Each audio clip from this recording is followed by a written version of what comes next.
and welcome to this special EULAR preview podcast, brought to you by the Immune-Mediated Inflammatory Disease Forum. My name is Sofia Ramiro, and I'm a consultant rheumatologist and a senior researcher at Leiden University Medical Center and Zuiderland Medical Center in the Netherlands. I'm joined today by Rieke Alten, Head of Department of Internal Medicine Rheumatology at Schlosspark Clinic at University Medicine in Berlin, and Laura Coates, Senior Clinical Research Fellow at the University of Oxford. In this podcast, we'd like to introduce some of the abstracts we've highlighted so that you can better plan your time of what will be a busy Congress, but exciting at the same time. The annual EULAR Congress represents an important gathering of people and ideas in the world of rheumatology, allowing rheumatologists to engage with the latest data for therapies that impact their clinical practice. EULAR 2024 offers an extensive scientific program covering a wide range of diseases and treatment options delivered through symposia, post-sessions, and presentations. The IMED Forum is here to help you towards the most valuable content that will help you to stay up to date with clinical practice. As with previous years, we will bring you daily highlight podcasts and an overall Congress review to help you to get the most of this year's EULAR. We have identified over 50 abstracts that this year cover the key IMED topics. Our highlights are separated in 3 individual preview brochures covering RA, PSA, and axSpA. You can find these brochures over on the IMED website now, which includes all the session times for the key abstracts that we have selected for this year.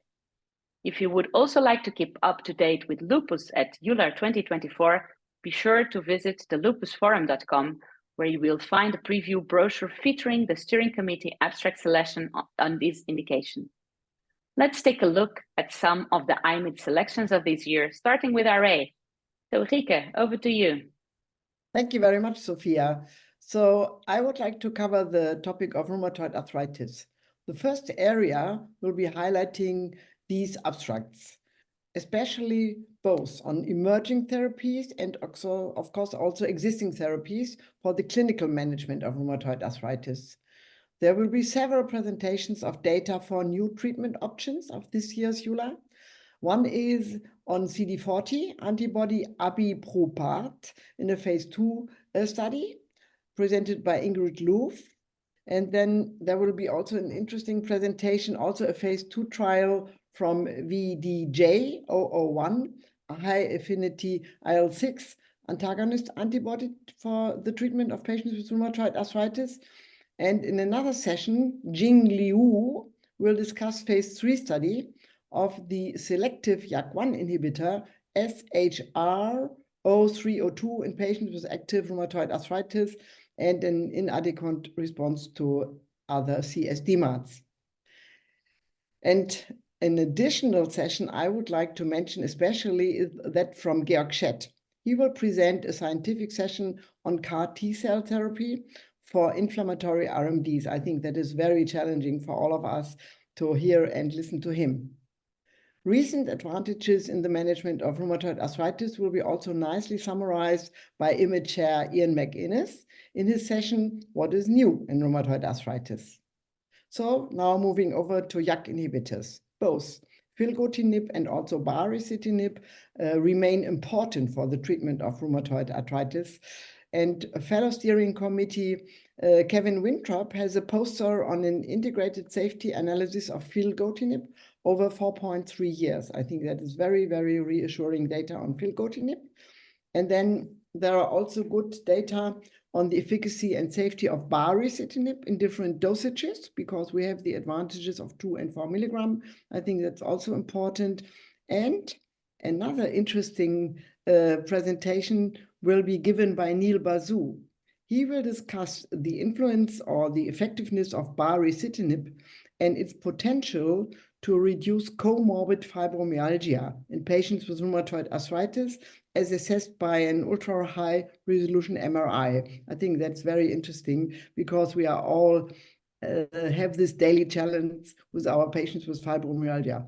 Actually, let's listen to him. So Andrew Oster from Australia will present a poster on the maintenance of remission in real-world setting. I think with upadacitinib, that's also interesting, very good and new data.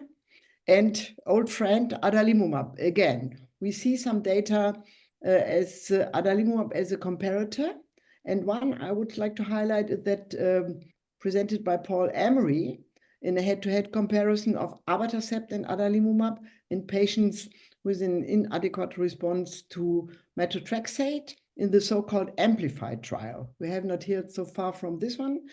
And Peter Taylor in a session will also report on the direct and indirect effects on upadacitinib or adalimumab on pain, one of his most favored topics by Peter Taylor. One of my favorite topics is, of course, patient-reported outcome and treatment response prediction, because these are key to clinical success when treating patients with rheumatoid arthritis. And again, Peter Taylor continues the discussion of pain in a separate talk on the association between patient-reported pain and achieving remission in our study RA-B-REAL, which is also a very nice real-world study in which also I participated. Berend Stöll will speak on the prediction of treatment response in patients with arthralgia at risk for development of RA using deep learning from MRI scans of the wrist, hands, and foot. So also very interesting topics, despite the fact that we have thought that rheumatoid arthritis is no more a challenge for us. I think we still have a lot to do also on this. Finally, we have some interesting debate and highlight sessions this year, including insightful debates between Janet Pope and David Liu on the topic JAK inhibitor special warnings. Can observational studies debunk and randomize clinical trial data? Very challenging question, and I like very much to listen to Janet Pope, also a co-member on our IMID forum. To round the Congress, our German colleague Bimba Hoyer will also present the highlights from the clinical sessions. Very good session always on Saturday, which takes place at the last day of EULAR. So this is the end of my proposals, and I thank you very much for your attention. Lovely. So moving on to psoriatic arthritis now, where similarly there's a lot to look forward to at EULAR. We've obviously come to expect exciting new data on emerging therapies at EULAR, and this year is no different. Alan Kivitz will be presenting the efficacy and safety outcomes for TAK-279, a TYK2 inhibitor from their phase 2b trial. And the IMID Forum chair, Ian McInnes, will also talk about phase 2 results for the novel IL-17A and F inhibitor sonelokimab. The IL-23 inhibitor gazelkamab continues to gain interest at this year's EULAR as a relatively newer medication. Fellow steering committee member Philip Meese and I will discuss recent developments looking at durable improvements in pain in patients who are TNF inadequate responders from the COSMOS trial, and also a comparison of treatment persistence from real-world data, comparing gazelkamab with IL-17 inhibitors and also with TNF inhibitors in PsA patients using US claims data. Upadacitinib is also well represented this year, with Philip Severin discussing sustainability of response using week 152, so 3-year data from the SELECT trials, and Stephanie Werner presenting data on real-world use and impact on MDA in patients with oligoarthritis and polyarthritis from the UPJOINT study. In another study in patients on oligoarticular PsA, Laure Gossec will discuss apremilast treatment and looking at the improvement in clinical and patient-reported outcomes seen in patients with early oligoarticular disease. Here, apremilast efficacy was demonstrated using MDA as the primary outcome, but also interestingly showed a reduced chance of progression on apremilast in the number of affected joints from less than 4 to more than 4, i.e. moving from oligoarthritis to polyarthritis, with quite marked data. Finally, we have important results on the use of secukinumab, deucravacitinib, ixekizumab, and bimekizumab in clinical practice. Philip Meese will present results from a phase 2 trial of the TYK2 inhibitor deucravacitinib in patients with active PsA and enthesitis, and I'll be highlighting improved clinical outcomes with ixekizumab irrespective of erosions at baseline. For bimekizumab, my colleagues and I will report sustained achievement of MDA in PSA patients over 2 years. Thank you very much, Laura. And now, finally, let's take a look at the abstracts we've picked out for axSpA. Bimekizumab continues to be an important therapeutic option in the clinical management of axSpA, and 2 important analyses will be presented on which I was also involved, and focusing on the impact of bimekizumab on structural damage. Walter Maksimovic will present 52-week results from post-hoc analysis of the BMobile studies, focusing on the impact of bimekizumab on MRI, inflammatory and structural lesions in the sacroiliac joints of patients with axSpA. In addition, our fellow steering committee member, Xenophon Baradiakos, will report on the observation of minimal spinal radiographic progression in patients with radiographic axSpA over 2 years of treatment with the bimekizumab.